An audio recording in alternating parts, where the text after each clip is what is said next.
তারা বুক চিতিয়ে লড়াই করছেন। আগামী 23 তারিখ আমাদের বহরমপুর বিধানসভা আবার পদ্ম প্রতীক জিতবে। ভারত মাতা কি! বিধানসভা নির্বাচনের দামাজা বেজে গিয়েছে। বহরমপুর আসনের প্রার্থীর নাম ঘোষণা করেছে বিজেপি।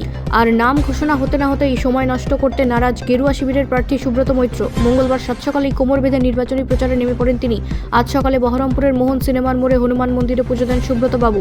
দলীয় কর্মীদের সঙ্গে নিয়ে নিয়ম মেনে আরতি ও প্রার্থনা সারেন তিনি। জয়ের ব্যাপারে 100% আত্মবিশ্বাসী দেখালো তাকে।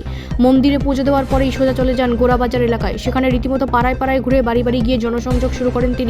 সাধারণ মানুষদের সঙ্গে হাত মেলানো, বয়োজ্যেষ্ঠদের আশীর্বাদ নেওয়া আর ছোটদের সঙ্গে সৌজন্য বিনিময়ের মধ্যে দিয়ে জনসংযোগের কাজ সারেন এই বিজেপি প্রার্থী। জয়ের লক্ষ্যে আশাবাদী রাজনৈতিক বিশেষজ্ঞদের মতে বহরমপুরের লড়াই এবার ত্রিমুখী। তবে সুব্রত বাবুর দাবি, সাধারণ মানুষ মোদিজির উন্নয়নের কর্মযজ্ঞে সামিল হতে মুখিয়ে আছেন। প্রচারে বেরিয়ে তিনি বলেন, মানুষের স্বতঃস্ফূর্ত সাড়া পাচ্ছি। বহরমপুরের বঞ্চনার ইতিহাস এবার শেষ হবে। উল্লেখ্য, প্রার্থী তালিকা ঘোষণার পর থেকেই বিজেপির অন্দরে তৎপরতা তুঙ্গে। এদিন সুব্রত মৈত্রের সঙ্গে মিছিলে পা মেলাতে দেখা যায় বহু উৎসাহী কর্মী সমর্থককে। এখন দেখার এই প্রচারের উত্তাপ শেষ পর্যন্ত ব্যালট বক্সে কতটা প্রতিফলন ঘটায়। আমরা প্রতিটা দিন প্রতিটা মানুষের সাথে প্রতিটা পাড়ায় 4 বছর ধরে কোনো না কোনো সময় আমরা ছিলাম, আমরা আছি, আমরা থাকব। ভারতীয় জনতা পার্টির রাষ্ট্রীয় নেতা, রাজ্য নেতা আমাকে বহরমপুর বিধানসভার পদ্ম প্রতীক দিয়েছেন। আমি সকলের কাছে কৃতজ্ঞ এবং প্রত্যেককে আমার করজোড়ে প্রণাম। বহরমপুর সিট বিজেপির ছিল, বিজেপির থাকবে।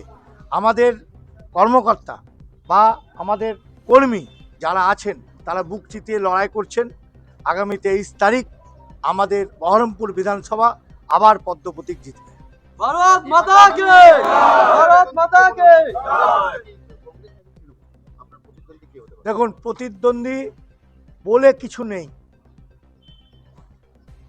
নরেন্দ্র মোদীজির সার্বিকভাবে সাধারণ মানুষের জন্য ধর্ম বর্ণ নির্বিশেষে যেভাবে কাজ করেছেন, আর এই রাজ্যে মমতা সরকারের পুলিশ থেকে আরম্ভ করে প্রাতিষ্ঠানিক দুর্নীতিতে ভরে গেছে।